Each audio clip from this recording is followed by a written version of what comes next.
Bismillahirrahmanirrahim. Assalamualaikum warahmatullahi wabarakatuh.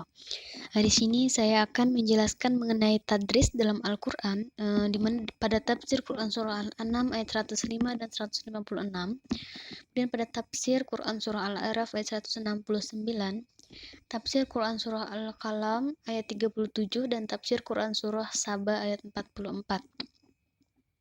Nah, di mana kita di sini harus memahami pengertian tadris terlebih dahulu.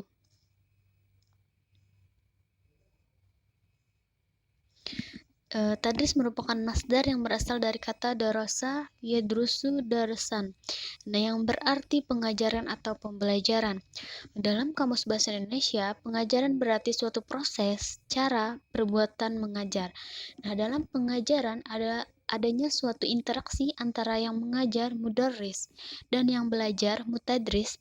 Nah, secara luas, at-tadris adalah upaya menyiapkan murid agar dapat membaca, mempelajari dan mengkaji sendiri, yang dilakukan dengan cara pengajar membacakan, kemudian menyebutkan berulang-ulang dan bergiliran, menjelaskan, mengungkapkan, serta mendiskusikan makna yang terkandung di dalamnya, sehingga murid mampu mengetahui, mengingat, memahami, serta mengamalkan dalam kehidupan sehari-hari, dimana dengan tujuan mencari ridho Allah Subhanahu wa Ta'ala.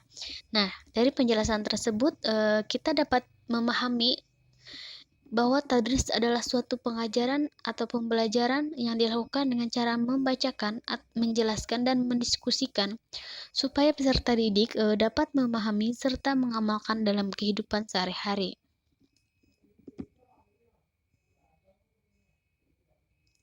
Adapun tafsir Quran surah Al-An'am ayat 105 yang berbunyi wa kadzalika nusyarrifu al-ayati waliyaqulu darasta walinubayyinahu liqaumin ya'lamun, yang artinya demikian kami mengulang-ulangi ayat-ayat kami supaya orang-orang yang beriman mendapat petunjuk, dan mengakibatkan orang-orang musyrik mengatakan, kamu telah mempelajari ayat-ayat itu dari ahli kitab, dan supaya kami menjelaskan Al-Quran itu kepada orang-orang yang mengetahui. Adapun penafsiran dalam tafsir Ibnu Katsir disebutkan bahwa Rasulullah SAW telah menjelaskan bukti-bukti yang terkandung di dalam Al-Quran kepada manusia. Nah, namun orang-orang yang sesat, mereka akan berkata, Anda telah mempelajari semua itu dari ahli kitab, kemudian Anda kini mempertahankannya. Darosta berarti belajar dan membaca. Demikianlah Allah memberikan hidayah kepada yang Dia hendaki sehingga seorang tersebut beriman. Sedangkan yang sesat terpengaruh oleh prasangkanya yang jahat terhadap ajaran Allah dan tuntunan Rasulullah. Nah, dapat kita pahami dalam pengulangan ayat-ayat pada surah Al-An'am ayat 105 tersebut terdapat banyak faedah. Di antaranya yang pertama, agar ayat-ayat itu dijadikan petunjuk oleh orang-orang yang mempunyai kesiapan untuk beriman sesuai dengan perbedaan akal dan pemahamannya. Kemudian yang kedua, agar kaum musyrikin yang ingkar dan menentang berkata, sebelumnya Anda telah pernah mempelajarinya. Jadi ini bukan wahyu yang diturunkan sebagaimana yang Anda katakan. Perkataan yang dilontarkan mereka ini adalah dusta dan palsu. Mereka menuduh bahwa Nabi Muhammad SAW pernah belajar dari seorang budak Romawi yang membuat pedang di Mekah. Kemudian yang ketiga, agar kami menerangkan Al-Quran ini yang mengandung pengulangan ayat-ayat dan yang dikatakan oleh orang-orang yang ingkar bahwa ia adalah hasil belajar dan ijtihad kepada kaum yang mempunyai kesiapan untuk mengetahui berbagai hakikat yang ditunjukkan oleh ayat-ayat dan kebahagiaan akibat mengikuti petunjuknya tanpa terhalang oleh taklid dan penentangan. Dengan tafsir Quran surah Al-An'am ayat 156 yang berbunyi antaqulu innama unzilal kitabu ala aifataini min qablina wa in kunna an dirasatim laghafilin. di mana yang artinya kami turunkan Al-Quran itu agar kamu tidak mengatakan bahwa kitab itu hanya diturunkan kepada dua golongan saja sebelum kami, dan sesungguhnya kami tidak memperhatikan apa yang mereka baca. Di sini adapun tafsir dari Ibnu Jarir berkata, makna ayat ini adalah kitab ini kami turunkan agar kalian tidak mengatakan innama unzila kitabu ta ala fataini min qablina, bahwa kitab ini hanya diturunkan kepada dua golongan saja sebelum kami. Maksudnya agar dengan demikian alasan kalian tidak berguna lagi. Nah, firman-Nya ala taifataini min qablina, kepada dua golongan saja sebelum kami. Ali bin Abi Thalhah mengatakan dari Ibnu Abbas, dua golongan tersebut adalah Yahudi dan Nasrani. Pendapat yang sama juga dikatakan oleh Mujahid dan As-Saudi, Qatadah, dan selain mereka. Wa inna kunna an dirasatihim laghafilin, dan sesungguhnya kami tidak memperhatikan apa yang mereka baca. Maksudnya di sini kami tidak memahami apa yang mereka katakan karena mereka berkata bukan dengan bahasa kami, dan kami dalam keadaan lengah dan sibuk dari memperhatikan urusan mereka.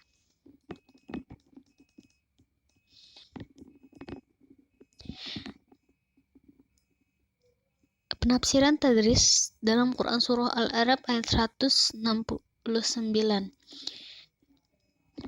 yang berbunyi, faqallafa min ba'dihim khalfu warisul kitaba yahuzuna aradal hazal adna wa yaquluna sayughfarul lana wa iyatihim aradum misluhu ya'khuzu alam yukhaz alaihi misaqul kitabi alla ya'khulu ala Allahi ilal haqqa wa darasu ma'fi wa darul akhiratu khairul lillazina yattaqun afala ta'qilun, di mana terjemahnya di sini maka datanglah sesudah mereka generasi atau yang jahat yang mewarisi Taurat, yang mengambil harta benda dunia yang rendah ini dan berkata, kami akan diberi ampun, dan kelak jika datang kepada mereka harta benda dunia sebanyak itu pula, niscaya mereka akan mengambilnya juga. Bukankah perjanjian Taurat sudah diambil dari mereka, yaitu bahwa mereka tidak akan mengatakan terhadap Allah kecuali yang benar, padahal mereka telah mempelajari apa yang tersebut di dalamnya, dan kampung akhirat itu lebih baik bagi mereka yang bertakwa. Maka apakah kamu sekalian tidak mengerti?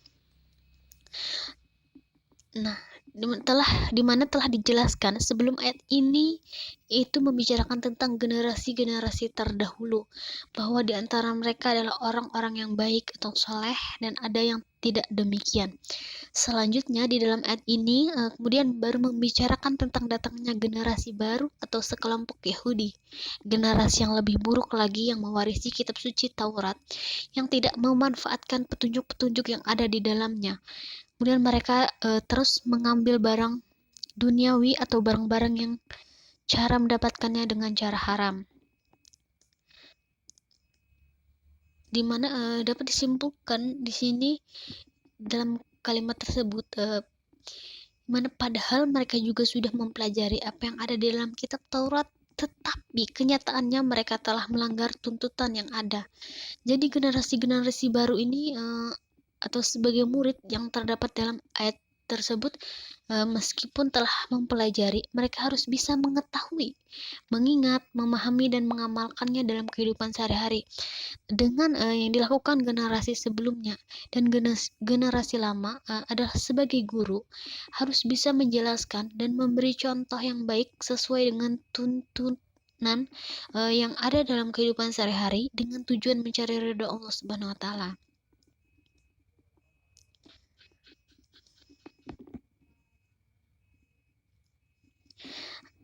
Apa penafsiran tadris dalam Quran surah Al-Qalam ayat 37 yang berbunyi am lakum kitabun fi tadrusun, yang artinya, atau adakah kamu mempunyai sebuah kitab yang diturunkan Allah yang kamu membacanya.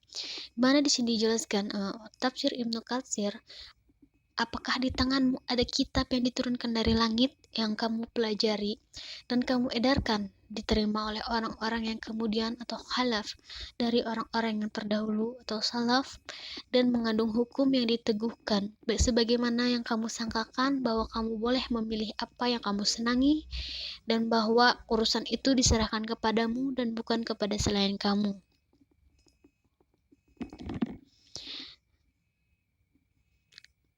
Ada penafsiran tadris dalam Quran surah Saba ayat 44 di mana yang berbunyi wa ma attainahum min kutubi yadrusunnaha wa ma arsalna ilaihim qablaka min nazir, yang artinya, dan kami tidak pernah memberi kepada mereka kitab-kitab yang mereka baca, dan sekali-kali tidak pernah pula mengutus kepada mereka sebelum kamu pemberi peringatan pun.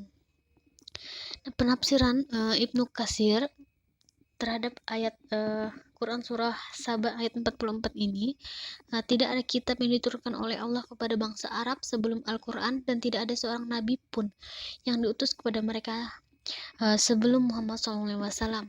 Dahulu mereka amat menginginkan hal tersebut dan berkata, seandainya datang kepada kami seorang pemberi peringatan atau diturunkan satu kitab kepada kami, niscaya kami menjadi orang yang lebih mendapatkan hidayah dibandingkan orang-orang selain kami. Tetapi tatkala Allah memberikan nikmat tersebut kepada mereka, mereka pun mendustakan, menentang dan mengingkarinya. Mungkin itu saja yang dapat saya sampaikan. Kurangnya saya mohon maaf. Wabillahi taufiq hidayah. Wassalamualaikum warahmatullahi wabarakatuh.